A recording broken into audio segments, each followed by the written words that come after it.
اعوذ باللہ من الشیطان الرجیم بسم اللہ الرحمن الرحیم رب اشرح لی صدری ویسر لی امری واحلل عقدۃ من لسانی یفقہوا قولی صدق اللہ العظیم۔ تمام تعریف اللہ تعالیٰ کی ذات اقدس کے لیے، اور اس کے بعد حضور پر نور سرکار دو عالم صلی اللہ علیہ وآلہ وسلم سید الورا وجہ کائنات اور جان کائنات، آپ پر لاکھوں کروڑوں درود و سلام کے بعد آج کا جو ہمارا موضوع ہے وہ ذرا علیحدہ ہے۔ وہ اس طرح کہ ہم نے اقبال کو پچھلے لیکچر میں بیان کیا تھا۔ آج کا جو ہمارا موضوع ہوا ہے وہ یہ اقبال اور محبت اہل بیت، اقبال اور محبت اہل بیت یا عشق اہل بیت کہہ لیں۔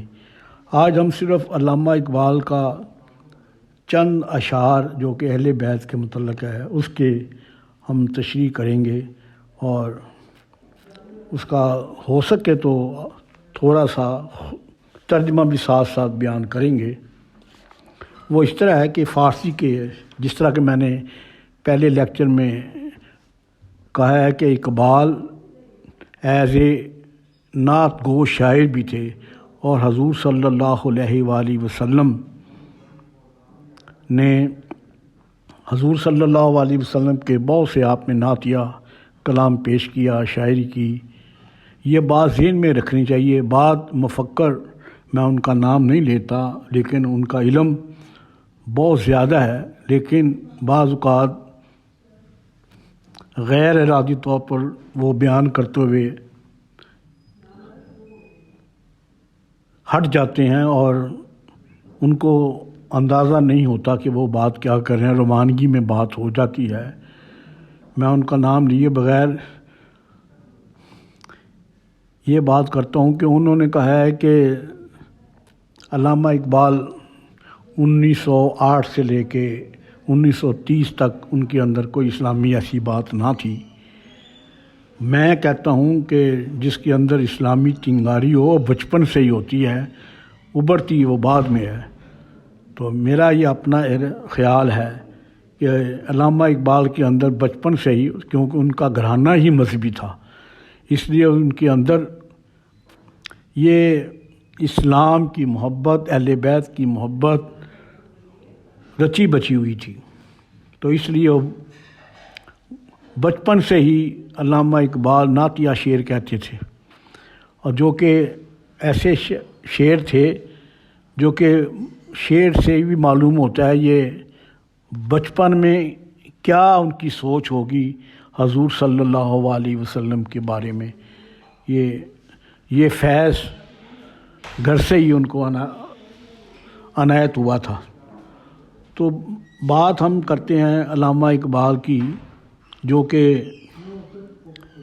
اہل بیت کے متعلق آپ فرماتے ہیں جس محبت کا اظہار کرتے ہیں، اس کی ہم آج بیان کریں گے۔ وہ شعر کچھ فارسی کے ہیں، اس طرح ہیں کہ مریم از یک نسبت عیسیٰ عزیز، مریم از یک نسبت عیسیٰ عزیز، از سے نسبت حضرت زہرا عزیز۔ مریم، حضرت مریم کی عزت ایک نسبت سے ہے کیونکہ وہ عیسیٰ ہیں۔ از سے نسبت حضرت زہرا عزیز، جبکہ زہرا نبی پاک کی آپ دختر ہیں، جو کہ حضرت زہرا بطول ہیں، ان کی نسبت 3 ہے، جبکہ مریم کی نسبت 1 ہے کہ وہ عیسیٰ علیہ السلام کی والدہ ہیں۔ تو علامہ اقبال کہتے ہیں کہ مریم کی نسبت 1 ہے، جبکہ حضرت زہرا کی نسبت 3 ہے۔ وہ 3 کی آپ وضاحت کرتے ہیں علامہ اقبال۔ آپ فرماتے ہیں پہلی نسبت تو یہ ہے،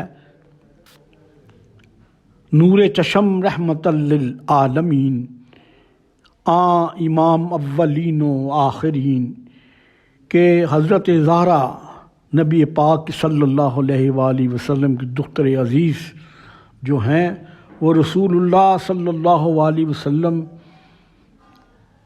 آنکھوں کا نور ہیں۔ حضرت زہرا رسول اکرم صلی اللہ علیہ وسلم کی آنکھوں کا نور ہیں، اور وہ رسول اللہ جو کہ امام الاولین ہیں اور امام الآخرین ہیں۔ نور چشم رحمت للعالمین، آن امام اولین و آخرین، یہ ایک نسبت ہے۔ دوسری نسبت کا حوالہ آپ فرماتے ہیں، بانوی ان تاجدار حل عطا، مرتضیٰ مشکل کشا شیر خدا، کہ حضرت زہرا جو کہ نبی پاک صلی اللہ علیہ وسلم کی بیٹی ہیں، وہ حضرت علی مشکل کشا کی زوجہ بھی ہیں، اور اللہ وہ علی جو کہ اللہ کے چنے ہوئے ہیں، بانوی آن تاجدار حل عطا،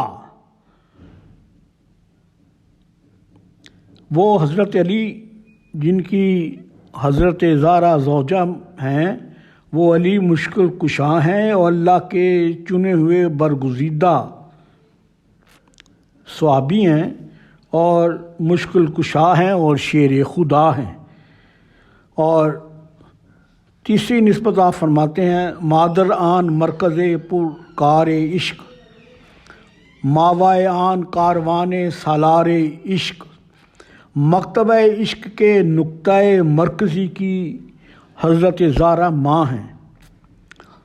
مکتبہ عشق کے نقطۂ مرکزی کی ماں ہیں، اور عاشقوں کے سالار حضرت امام حسین کی والدہ ہیں۔ یہ تیسری نسبت آپ بیان فرماتے ہیں، تیسری نسبت۔ اور پھر فرماتے ہیں علامہ اقبال، مزار تسلیم را حاصل بطول، مادرن را اسوہ کامل بطول، تسلیم رضا کی کھیتی کا حاصل حضرت زہرا بطول ہیں، اور تمام ماؤں کے لیے حضرت زہرا اسوہ کامل ہیں، کامل نمونہ ہیں۔ آپ یہ تین نسبتیں آپ بیان فرماتے ہیں۔ اس کے بعد علامہ اقبال آپ فرماتے ہیں کہ رشتہ آئین حق زنجیر پاست، رشتہ آئین حق زنجیر پاست، پاست فرمان جناب مصطفیٰ است، کہ علامہ اقبال فرماتے ہیں خود اپنے بارے میں کہ آئین حق سے کوئی میرا تعلق ہے، اور رشتہ آئین حق زنجیر، اور جو قانون ہے شریعت کا، طریقت کا، معرفت کا، حقیقت کا، اس نے مجھے زنجیروں سے جرکا ہوا ہے۔ تو آپ فرماتے ہیں کہ اگر یہ زنجیر نہ پہنی ہو تو میرا آئین حق سے کوئی تعلق نہ ہو، تو آپ فرماتے ہیں کہ پاس فرمان جناب مصطفیٰ، مجھے نبی پاک صلی اللہ علیہ وسلم کی عزت کا خیال ہے، اور میری وہ جو شریعت نے زنجیر میرے خیالوں کو، میرے سر کو جکڑا ہوا ہے، نہیں تو میں پھر کیا کروں؟ تو علامہ اقبال فرماتے ہیں، ورنہ تربت زہرا کے گرد طواف کرتا، اس کی تربت کی خاک پر میں سجدہ کرتا۔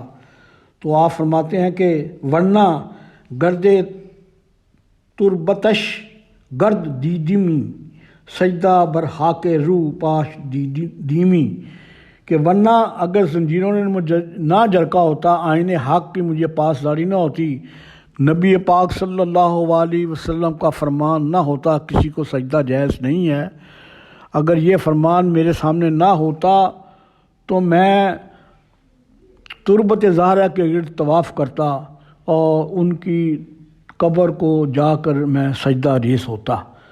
تو اسی طرح یہ علامہ اقبال کا اہل بیت کے ساتھ محبت اور عشق کی انتہا دیکھیں۔ ویسے بھی فرمان ہے کہ کوئی شخص اگر خانہ کعبہ میں حجر اسود کے سامنے پورا سال کھڑا رہے اور رمضان کے پورا سال روزہ رکھے اور وہیں پر آپ پورا سال عبادت کرے، لیکن اس کے اندر بغض علی اور بغض اہل بیت ہو، تو وہ اس کو عبادت کو ایک طرف پھینکا جائے گا اور اس شخص کو دوزخ میں ڈالا جائے گا۔ اتنی عبادت گزار ہونے کے باوجود بھی اس کے اندر اہل بیت کا کوئی بغض ہو تو اس کا حال یہ ہوگا، لیکن دوسری طرف اس کی عبادت میں کمی ہو لیکن اہل بیت سے وہ محبت کرتا ہو۔ یہ نہیں ہے کہ عبادت سے منہ موڑ لے، مراد یہ نہیں ہے، مراد یہی ہے کہ اس کے اندر اہل بیت کی محبت ہونی چاہیے جو کہ تمام عبادتوں سے حاوی ہوتی ہے۔ میرا مطلب یہ ہے، تو ہمیں اہل بیت سے محبت کا طریقہ علامہ اقبال ہمیں سمجھاتے ہیں، بتاتے ہیں کہ یہ جز ایمان ہے۔ جیسے اعلیٰ حضرت نے فرمایا کہ اے شوق دل پہ سجدہ گراں ان کو روا نہیں، اے شوق دل یہ سجدہ گر ان کو روا نہیں، اچھا ہے وہ سجدہ کیجئے کہ سر کو خبر نہ ہو، اچھا ہے کہ وہ سجدہ کیجئے کہ سر کو بھی خبر نہ ہو۔ اب ہم صرف کیونکہ آج کا ہمارا موضوع یہی ہے کہ ہم ایک مصرع، ایک منقبت جو کہ حضرت زہرا بتول کے حوالے سے علامہ اقبال نے پیش کیا، اس کا مختصر سا ترجمہ بیان کیا ہے، صرف اس لیے کہ یہ غیر مطبوعہ کلام میں سے حاصل کیا اور اس کو ہمیں عام کرنا چاہیے۔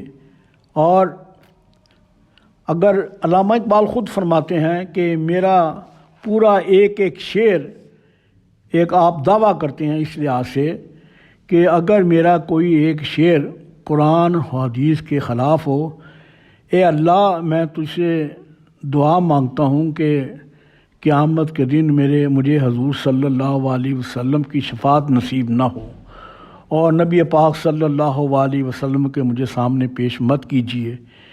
اگر میرا ایک شعر بھی قرآن اور حدیث کے خلاف ہو، بلکہ میں تو یہ کہتا ہوں کہ تفسیر ابن کثیر ہے، تفسیر ابن ماجہ ہے، تفسیر بے شمار تفسیریں ہیں، تفسیر ابن ماجہ تو نہیں ہے، تو میں کہتا ہوں تفسیر ابن کثیر یا دوسرے محدثین نے اور کئی اہل ائمہ نے اس کی اپنی تفسیر بیان کی ہے، بلکہ میرا یہ اپنا ایک خیال ہے کہ علامہ اقبال نے قرآن کا ترجمہ، حدیث کی پوری سیرت اپنے شاعری کلام میں پیش کر دیا ہے، اور میں اسے اقبال تفسیر کہتا ہوں۔ جیسے اکثر میں کہتا ہوں کہ یہ آفاقی کلندر ہیں، لاہوری کلندر نہیں ہیں بلکہ آفاقی کلندر ہیں، اور ان کی تفسیر اقبال ہے، اور جیسے باقی سلسلے ہیں، سلسلہ سول وردیہ ہے، چشتیہ ہے، قادریہ ہے، اویسیہ ہے، قادریہ ہے، شتاریہ ہے، نوشیہ ہے، اس طرح بے شمار سلسلے ہیں، لیکن ہمیں یہ معلوم نہیں ہے کہ ایک سلسلہ اقبالیہ بھی ہے۔ سلسلہ اقبالیہ ایسا خاموش سلسلہ ہے جو کہ اپنے شاعری کے ذریعے، اپنے کلام کے ذریعے حدیث بھی بیان ہو رہی ہے اور قرآن کا ترجمہ بھی شاعری زبان میں ہو رہا ہے۔ یہ صرف اس کو خاصہ حاصل ہے تو وہ حضرت علامہ محمد اقبال کو ہی حاصل ہے۔ تو ہمیں علامہ اقبال اور اہل بیت کو سمجھنا چاہیے، اور اس کے بغیر انسان کا کوئی چھٹکارا نہیں ہے۔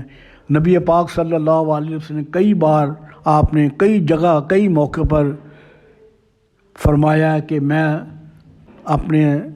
میں تم سے کوئی چیز نہیں مانگتا، کوئی اجر نہیں مانگتا سوائے اہل بیت کی محبت سے، اور اہل بیت کو تم نہ چھوڑنا، اگر تم اس کو چھوڑ گئے تو تمہارے لیے کوئی پناہ نہیں ہے۔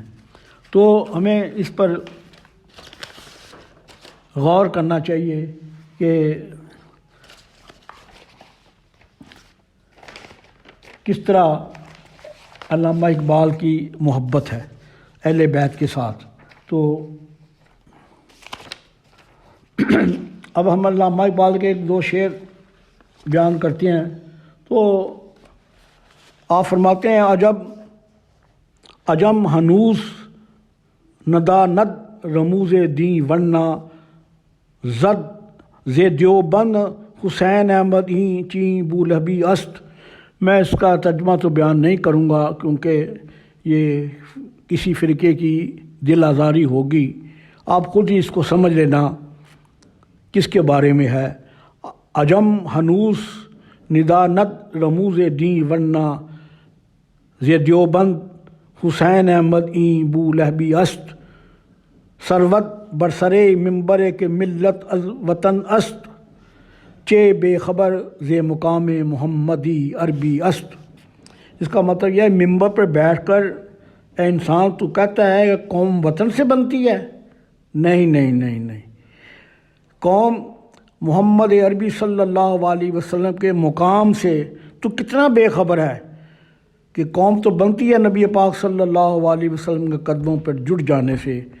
پھر آپ فرماتے ہیں با مصطفیٰ برخساں خویش را کے دیں ہمہ اوست، اگر بے او نرسیدی تمام بولہبی است۔ کہ حضور صلی اللہ علیہ وسلم کا جو مقام ہے، آپ اپنے آپ کو مصطفیٰ کریم صلی اللہ علیہ وسلم تک پہنچا دے، اور سارا دین یہی ہے کہ حضور صلی اللہ علیہ وسلم کے تو قدموں تک پہنچ جائے، یہی تیری معراج ہے، یہی تیرا دین ہے۔ اور اگر وہاں تک تو نہیں پہنچا تو سارا ابو لہبی ہے، پھر بہت تیرا اور ابو لہب کے ساتھ تیرا واسطہ ہے بس۔